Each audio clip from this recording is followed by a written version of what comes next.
tout le montage de cette exposition. C'est un peu à l'image de Venise, on sait pas trop comment ça va se passer. On sait qu'il y a ce potentiel, mais on ne sait pas encore comment on va l'utiliser. Ça nous a obligés à travailler avec des hypothèses.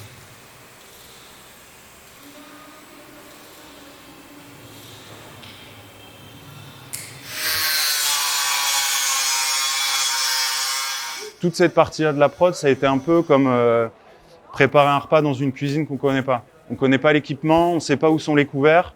La seule chose qu'on peut maîtriser, c'est tous les ingrédients qu'on va s'employer à utiliser, à mettre en œuvre, à cuisiner.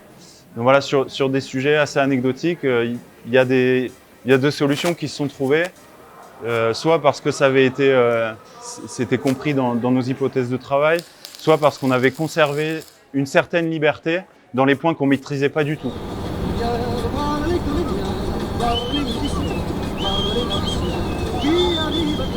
Mon rôle, ça a été de m'occuper de la production de l'exposition, c'est-à-dire de la mise en place du dispositif son et vidéo, et l'accompagnement justement du montage jusqu'à l'ouverture de la Biennale.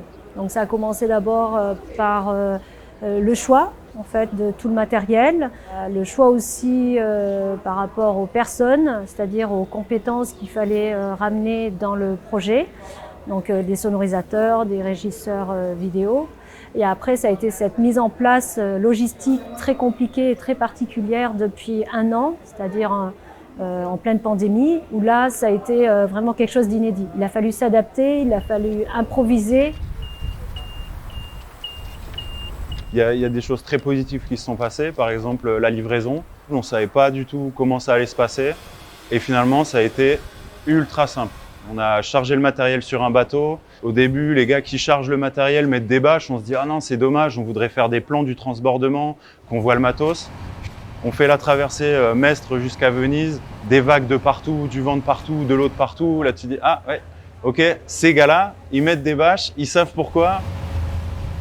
On s'est rendu compte qu'il y avait un quai de déchargement au pied du pavillon. Les gars avaient des engins pour amener tout ici. Et voilà, en fait, l'anticipation et l'ignorance qu'on avait de plusieurs points, ça a toujours été pris à revers. Ça a été très positif.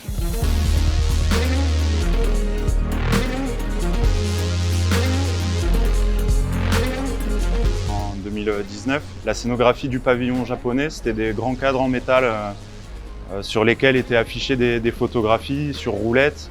Et ça s'est fait très simplement. Ils nous ont dit nous, dans 1 semaine, on est parti. Si vous les mettez dans votre pavillon d'ici 1 semaine, c'est pour vous.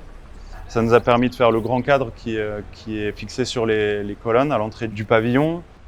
Ça nous a évité de préfabriquer, penser à des assemblages pour réassembler des éléments qui auraient été trop grands pour voyager, faire 1500 km à des barres de métal pour finalement juste les poser en Italie, alors qu'en Italie, il y a des barres de métal. Là, on a eu cette chance incroyable avec les Japonais.